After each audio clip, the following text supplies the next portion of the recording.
Hey guys what's up, welcome to my new blogs. আজকের ব্লগটা specially কি নাম দেবো আমি নিজেও কনফিউজ, কারণ আজকে আমি এসেছি শীতের মজা নিতে। মানে পিঠে পুলি ছাড়া ধরো শীত হয় না, আর সেই পিঠে পুলি খাওয়ার জন্য গুড় দরকার, আর ওইটা নিতে আমরা প্রত্যেক বছর বিষ্ণুপুর আসি।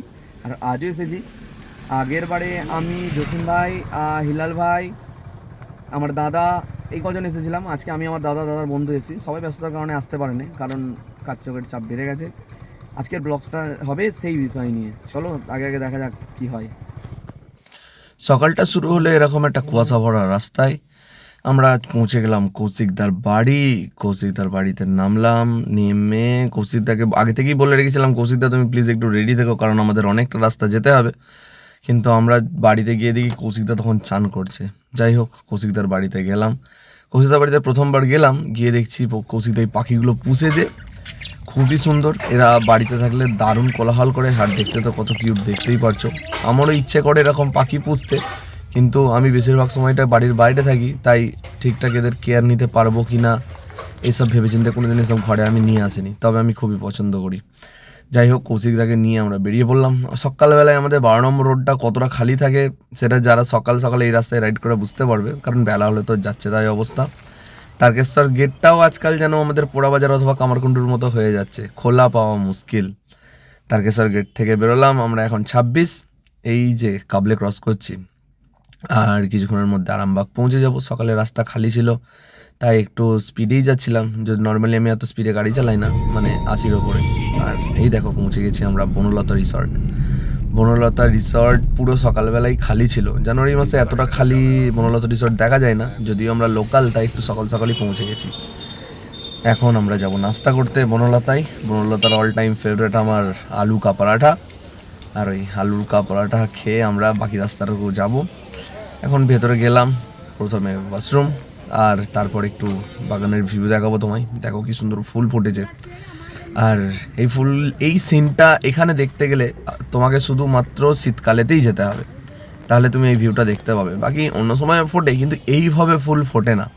আর এখন যেমন ফাঁকা দেখছো, এটা একটু বেলা হলে কিন্তু এরকম ফাঁকা থাকবে না, কারণ এখানে প্রচুর মানুষ ঘুরতে আসে। বনলতা রিসোর্টের একটা খাসিয়াত হচ্ছে, তুমি এখানে যা খাবে সেটা কিন্তু এখানেই চাষ হয় মোটামুটি বেশিরভাগটা। যেমন যদি তুমি এখানে মাছ খাও, মাছটা হয়তো এখানেই তৈরি। আমরা খেতে বসে বললাম, খাবার অর্ডার করে আমরা অপেক্ষা করছি।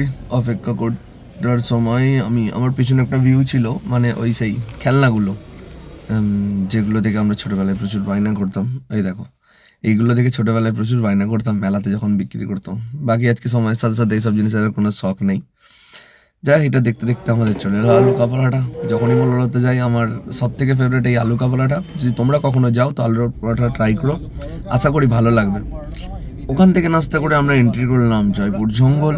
জয়পুর জঙ্গলটা মানে ওর যে ভিউ, সেটা বলে কিভাবে প্রকাশ করা যায় যে কতটা সুন্দর লাগে এখান দিয়ে গেলে। আমাদের তো বাড়ির আশপাশে এরকম কিছু নাই, তাই আমরা এই ভিউটা ওখানে গেলেই একমাত্র দেখতে পাই, বা এখানে যারা গেছে তারা একমাত্র বুঝতে পারবে যে এটা কতটা সুন্দর।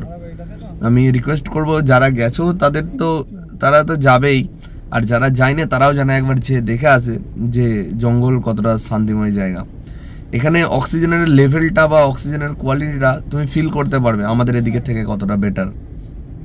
আর এই যে বীজখান দিয়ে যে যাওয়ার রাস্তাটা, যেটা না থাকলে হয়তো আজকের জেনারেশন কে আর হেঁটে হেঁটে জঙ্গল ঘুরতো। যাই হোক, এটা একটা ভালো ট্যুরিস্ট প্লেস, তোমরা চাইলে এখানে ঘুরতে যেতে পারো। এখান দিয়ে যারা অযোধ্যা গেছে, পুরুলিয়া গেছে, তারা তো এর ওপর দিয়েই গেছে। আমরা জঙ্গল শেষ করে চলে এলাম গুড়ের দোকানে। এটা ফার্স্ট টাইম যেটাই ঢুকেছিলাম, কিন্তু এখানে আমাদের অতটা খাস পছন্দ হয়নি। দাদা টেস্ট করলো, পছন্দ হয়নি, তাই আমরা এখান থেকে বেরিয়ে গেলাম আরেকটা দোকানে। সে দোকানটা একটু ভিড় থাকার কারণে দোকানের অপোজিটে একটা নার্সারি ছিল, তাই নার্সারিটায় আমরা গেলাম। আমার ইচ্ছে ছিল ফুল গাছ নেওয়ার, বাকি আমাদের লোকালের তুলনায় অনেক বেশি দাম বলছিল। এরা ভাবছে হয়তো আমরা কলকাতার মানুষ, যা দাম বলবে তাই নিয়ে নেবো। অ্যাকচুয়ালি তা নয়, আমরা গ্রামের মানুষ, যাচিয়ে জিনিসপত্র কিনতে ভালোবাসি। তাই আমি আর নিলাম না। জিজ্ঞাসা করলাম একটা ভিডিও নিতে পারি, বললাম হ্যাঁ কোনো ব্যাপার নেই। তাই আমরা ভিডিও নিলাম, দিয়ে দোকান খালি হয়ে যাওয়ার পর আমরা গুড় নিতে এলাম। এই দেখো গুড়গুলো কেমন রেখেছে। এটা হচ্ছে সব থেকে টপ কোয়ালিটির গুড়, যেটা এখন পলিথিনে প্যাক করছে। 3টে কোয়ালিটির গুড় ছিল এদের কাছে, আর দাদা টেস্ট করছে। দাদা যদি চলো, হাত ভালো ধোয়ার জায়গা বলে নাও। তাহলে নেওয়া হবে। এটা আমার দাদা। আমি কিছু বুঝতে পারছি না, খেয়ে দাও।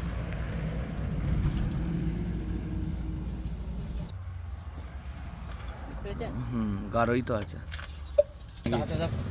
এটাই আগের বারে নিয়ে গিয়েছিলে। হ্যাঁ, দেখি হালকা দেখি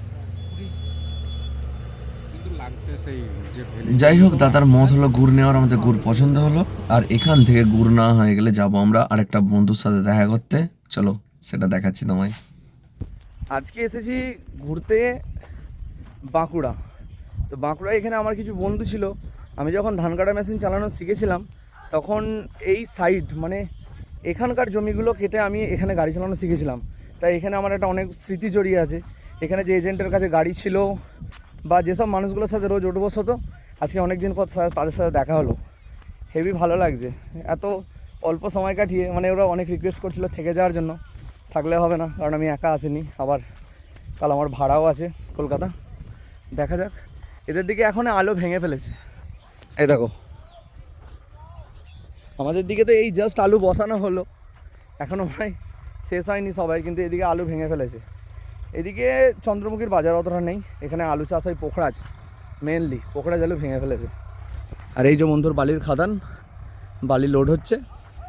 বিষ্ণুপুর বালি 1 নম্বর বালি যেটা লোড হয় ওটা এখান থেকেই লোড হয়। এদিকে চলো, এখানেও কিছু একটা স্মৃতির জায়গা আছে। আমাদের সামনে এখন অজয় নদী।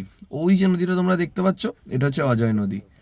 এখানে আমরা সকালবেলায় চান করতে আসতাম সবাই মিলে। আমার এখানের যা আমার সাথে গিয়েছিল কাজে, জামশের ভাই, ঈশ্বর, আমরা সব লোটন একসাথে ছিলাম, সব এখানে চান পানি এর করতে থেকে আর আসতাম। বেশি বাড়ে না তো অভিজয়? ভালোই হলো ঘোরাঘুরি, ভালোই হলো খাওয়া দাওয়া। পুরনো এইসব জায়গায় আসলে মনটা সত্যিই ভালো হয়ে যায়। আমাদের বাড়ি ফিরতে হবে, তার কারণ রাস্তাটা কম নয়, প্রায় 110 থেকে 120 কিলোমিটার রাস্তা হয়ে যাবে। তাই আমরা সবাই মিলে বেরিয়ে পড়লাম বাড়ির উদ্দেশ্যে। আর চলো, বেশ ভালো লাগলো আসতে পেরে ব্লগে। আর দেখা হবে অন্য আরেকটা ব্লগে। Bye bye.